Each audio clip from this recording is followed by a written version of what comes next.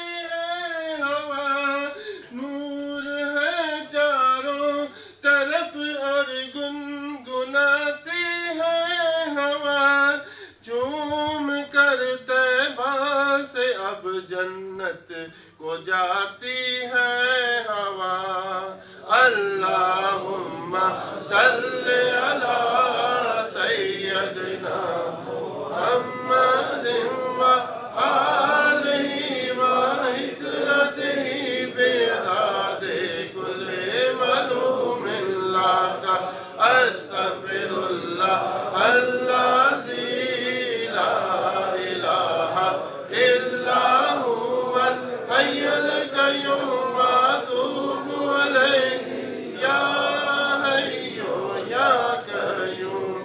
تو مزمل، تو مدثر، باعث دارین، تو شافع محشر، زمانے بھر کی زیب و زین، تو انبیاء اور اولیاء سب کے دلوں کا چین، تو اللہم صلی علی سیدنا محمد وآلہ وعطرتہ بعدد کل معلوم لک، استغفر اللہ الذی لا الہ الا هو الحی القیوم اتوب الیہ یا حی یا قیوم۔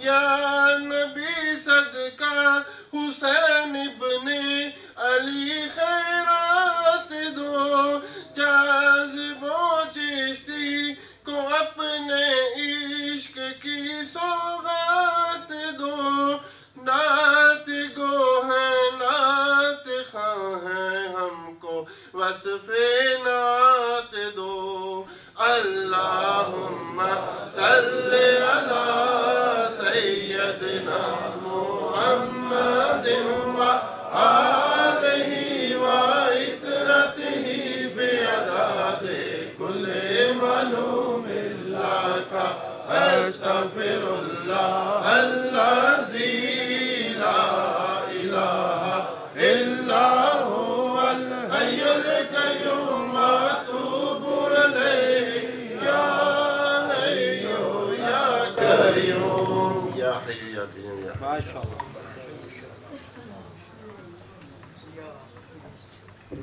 یا حی یا قیوم۔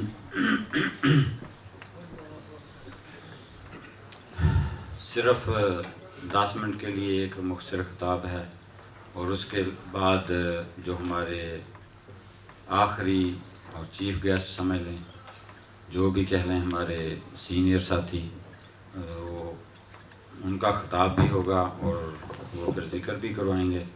تو اس لیے بتا رہا ہوں کہ کچھ لوگ سمجھیں شاید پتہ نہیں ابھی کتنا ٹائم لگے گا، اب ٹائم بالکل اخیر پہ پہنچا ہوا ہے اس پروگرام، تو انشاءاللہ بس میں دعوت خطاب دے رہا ہوں جناب بھائی اختر صاحب لندن سے، ان کا 10 منٹ کا خطاب ہے، اور ان کے بعد پھر میاں عبدالغفور صاحب جو ہمارے سینئر ساتھی ہیں۔ بسم اللہ۔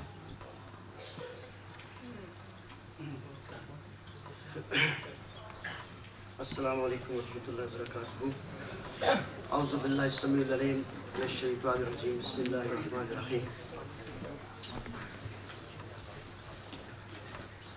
میرا خطاب تو نہیں ہے، یہ ایکچولی بھائی سرکار کی تحریر ہے جو میں نے پیش کرنی ہے، ان کا کلام پیش کرنا ہے اور اتحاد پر ہے، اتحاد بین المسلمین، اسلام پر، مسلمانوں کے لیے. تو میں اپنے ان کی تحریر کی طرف بڑھتا ہوں وداؤٹ اینی ڈیلے. آپ فرماتے ہیں تاریخ عالم کی وہ داستان جس کا عنوان مسلمان ہے، حیرت انگیز بھی ہے، فرمایا عبرت خیز بھی. کبھی وہ عالم کہ اس کا نام سنتے ہی بیرو بر لرزتے، اور کبھی ایسی بے بسی کہ الامان الامان الامان.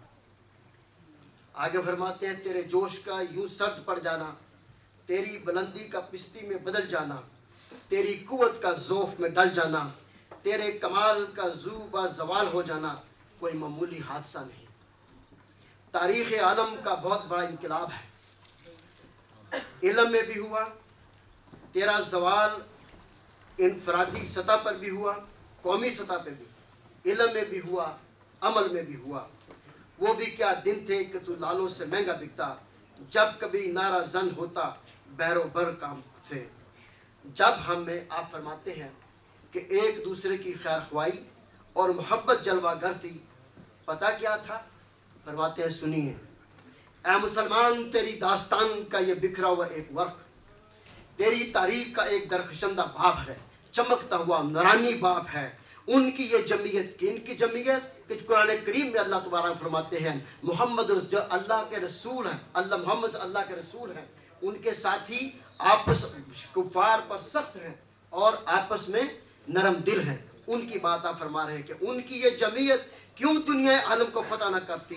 جب ہمارے مجاہدین ملک شام کی طرف گئے تو رومی سرداروں کا ایک وفد مجاہدین اسلام کی جنگی قابلیتوں کا جائزہ لینے ان کے پاس حاضر ہوا. حضرت جبیر تعالیٰ ہو اس کے راوی ہیں کہ انہوں نے ایک دیوار کی طرف جو ان کی فصیل تھی، جو کچھ شہر جو بسا دیوار میں بسا کرتا تھا، تو دیوار تھی وہ جو جس کے اوپر فرماتے ہیں کہ 4 گھوڑے دوڑ سکتے تھے. اشارہ کر کے کہا یہ گرد و غبار میں لپٹے ہوئے پھٹے پرانے کپڑوں میں ملبوس شمع رسالت کے پروانے ہیں. اگر تیری اس دیوار کو انگلی کا اشارہ کر کے کہہ دیں کہ گر جا، فوراً گر جائے. کہتے ہیں کہ اشارہ کرتے ہی دیوار زمین پر جا پڑی. یہ ہماری تاریخ کے اس واقعہ کو سن کر، ہماری تاریخ کے اس واقعہ کو سن کر ہر کوئی جمعہ یہ کیا تھا؟ حضور اقدس صلی اللہ علیہ وسلم کی محبت کی بدولت، آپس میں ایک دوسرے سے محبت کی جمعیت کے نور کی قوت. اور اللہ کی قسم اے جانے من، اللہ کی قسم اے جانے من، یہ بالکل سچ ہے. اللہ اللہ اللہ ایک دوسرے کو کیسے کیسے الفاظ سے نوازتے اور ایک دوسرے کا جنازہ پڑھنے کے روادار نہیں. آپ غور کریں اور خود غور کریں اور ضرور کریں کہ آپ کے سلف کی تاریخ، آپ کے انسسٹرز کی تاریخ جو ہے برفانے ہمارے جو بزرگان جو گزر گئے، چاروں ائمہ اکرام کے کسی مقلد کو بے راہ کہنے سے گریزاں تھی. اور ہم آج کیسے بے باک ہو گئے. توبہ یا حی یا قیوم، تجھے تیرے اس شہادت کے کلمات کا واسطہ کہ کسی کو بھی اور کبھی ایسے الفاظ نہیں کہنے. He is pleading the one who has the pain of the ummah, saying to everybody here, تجھے تیرے اس شہادت کے کلمات کا واسطہ کہ کسی کو بھی اور کبھی بھی ایسے الفاظ نہیں کہنے. استغفر اللہ الذی لا الہ الا هو الحی القیوم. آپ فرماتے ہیں آج ہمیں کون بہکا رہا ہے؟ ہم کیوں ایک دوسرے کے دشمن بنے ہوئے ہیں؟ ہم میں وہ پہلی سی کوئی بات کیوں نہ رہی؟ آخر یہ کیا ہو رہا ہے؟ آخر یہ کیا ہو رہا ہے؟ آپ فرماتے ہیں کہ 1800 اب ہسٹری ہے کہ یہ مسلمان جو ہیں، مسلمان یہ فرقہ وارانہ کشیدگی کیسے پیدا ہوئی. آپ فرماتے ہیں کہ حقیقت میں یہ سٹارٹڈ ان 1857، 1857 میں یہ شروع کام ہوا. تو میں اس کو مختصر کہا تھا کہ مجھے 15 منٹ یا 10 منٹ دیے گئے ہیں.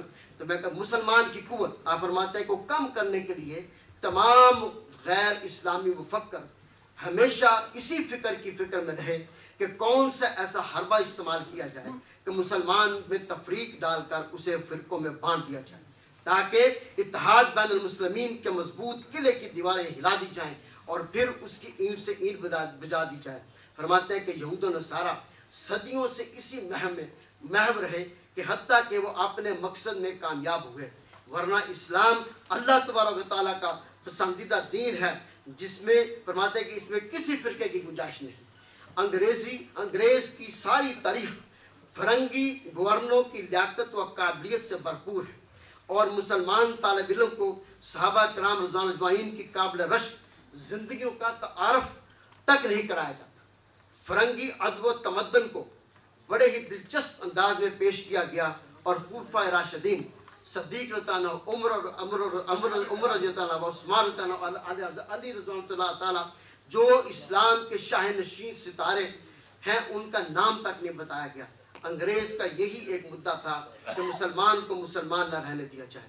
انگریز نے مسلمانوں کے دلوں سے اسلام کی محبت کم کرنے کے لیے ایسی کتابیں صاف تعلیم تجویز کی کہ جن کا مقصد مسلمان کے دل میں اپنے مذہب کے متعلق شک و شبہات پیدا کرنا تھا، تاکہ وہ مذہب سے دور ہٹتا چلا جائے۔ اگر بات یہاں تک محدود ہوتی، اگر یہ بات یہاں تک محدود ہوتی رہتی تو شاید انگریز اپنے مقاصد میں اس حد تک کامیاب نہیں ہو سکتا جتنی کہ اسے توقع تھی۔ اسے یہ اچھی طرح معلوم تھا کہ جب تک علماء دین کا اثر رسوخ مسلمانوں پر رہے گا اور وہ اللہ کی رسی قرآن کریم سنت رسول صلی اللہ علیہ وسلم کو مضبوطی سے پکڑے رہیں گے، اس وقت تک مسلمانوں کے دل سے دین کی محبت کو کم نہیں کیا جا سکتا۔ فرماتا ہے کہ اس مقصد کے حصول کے لیے اس نے مسلمانوں کو مختلف گروہوں اور طبقوں میں بانٹنے اور اس کے اتحاد کو پارا کرنے کی پوری کوشش کی، اور فرماتے ہیں کہ یہ مسلمانوں کی تاریخ کا بہت بڑا المیہ ہے، یہ مسلمانوں کی تاریخ میں بہت بڑی ٹریجڈی ہے، یہ بہت ہی ہولناک دردناک ٹریجڈی ہے۔ انگریز کو اس مقصد میں بہت حد تک کامیابی ہوئی۔ آج مسلمان مختلف گروہوں میں اور فرقوں میں بٹے ہوئے ہیں، ہر گروہ دوسرے گروہ کے در پہ آزار ہے، جو تکلیف دہ ہے۔ ایک انگریز پوپ کے مطابق کہ مسلمان کو عیسائی نہیں بنایا جا سکتا، لیکن اسے اپنے مذہب سے دور کر کے یہ مذموم مطلب کہ برا مقصد حاصل کیا جا سکتا ہے۔ اب آپ فرماتے ہیں کہ حاصل کلام یہ ہے کہ 1857 کے بعد جب انگریز ہند کی کرسی پر بیٹھا تو اس کے پیش نظر صرف ایک یہ معمہ تھا، ایک ہی ریڈل، ایک ہی انگما تھا کہ وہ کس طرح مسلمانوں میں تفریق ڈال کر ٹکڑے ٹکڑے کر دے۔ ہندوستان کی تحریک آزادی کے لیے جب علماء خانقاہ سے، اب ہمارے علماء کرام دین خانقاہوں سے نکل کر کمر بستہ ہوئے، تو انگریز کے دل میں یہ ذہن نشین ہو گیا کہ اسے اگر کوئی خطرہ ہے تو مسلمان سے ہے، لیکن وہ مسلمان کو اس طرح نہیں خرید سکتا جس طرح ہند میں بسنے والے دوسری قوم کو خرید سکتا ہے۔ انگریز نے جسے بھی چاہا خرید لیا، اگر کوئی اس کے سودے میں نہیں آیا تو مسلمان تھا۔ انگریز کی ساری توجہ مسلمانوں میں تفریق ڈالنے پہ یہ صرف ہوئی۔ یہ فرقہ بندی یعنی بریلوی اور دیوبندی جس سے کہ آج پوری قوم دو چار ہے، انگریز ہی کی پیدا کرتا ہے، ورنہ اسلام اللہ تبارک و تعالیٰ کا بس فرماتے ہیں کہ پسندیدہ مذہب ہے۔ اس میں فرقہ داری کی کوئی گنجائش ہی نہ تھی۔ افسوس صرف اس بات کا ہے، فرماتے ہیں کہ افسوس صرف اس بات کا ہے کہ مسلمان اس راز سے بے خبر ہے۔ Not many people even don't know about this. بہت سے لوگ، وہ لوگ جو بیان بھی کرتے ہیں، ان کو بھی اس بات کی خبر نہیں کہ یہ کیسے ہوا اور کیا ہوا۔ فرماتے ہیں کہ افسوس صرف اس بات کا ہے کہ مسلمان اس راز سے بے خبر ہیں۔ ہمیں یہ پتہ ہی نہیں کہ اس کی کشیدگی کے موجد جو اس کو کریٹر ہیں، اس کو انوینٹ کرنے والے ہمارے پرانے دوست انگریز ہی ہیں۔ اب آگے آپ فرماتے ہیں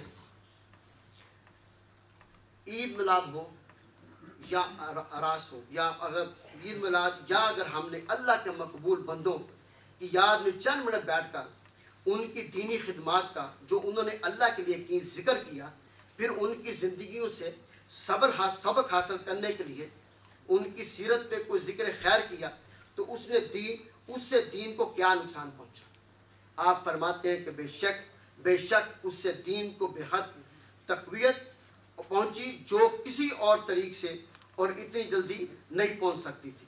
سنت رسول صلی اللہ علیہ وسلم کی جو اتباع دین اسلام کے مبلغ حضرت خواجہ غریب نواز معین الدین چشتی رحمۃ اللہ علیہ نے ہی فرماتے ہیں کہ معتبر، مستند اور قابل تقلید ہے. ہاں جی. اور حضرت خواجگان جانب فدا رضی اللہ تعالیٰ عنہ یا رسول اللہ بھی کہتے تھے. اور بابا سرکار نے بھی مقابلہ لکھا کہ یا رسول اللہ صلی اللہ علیہ وسلم میں حضوری، اس کے انکار میں دوری ہے. آپ یا رسول اللہ بھی کہتے اور محفل سما بھی کرتے، اراز کی محفل بھی لگایا کرتے تھے. اور فرماتے کہ آپ معمور من اللہ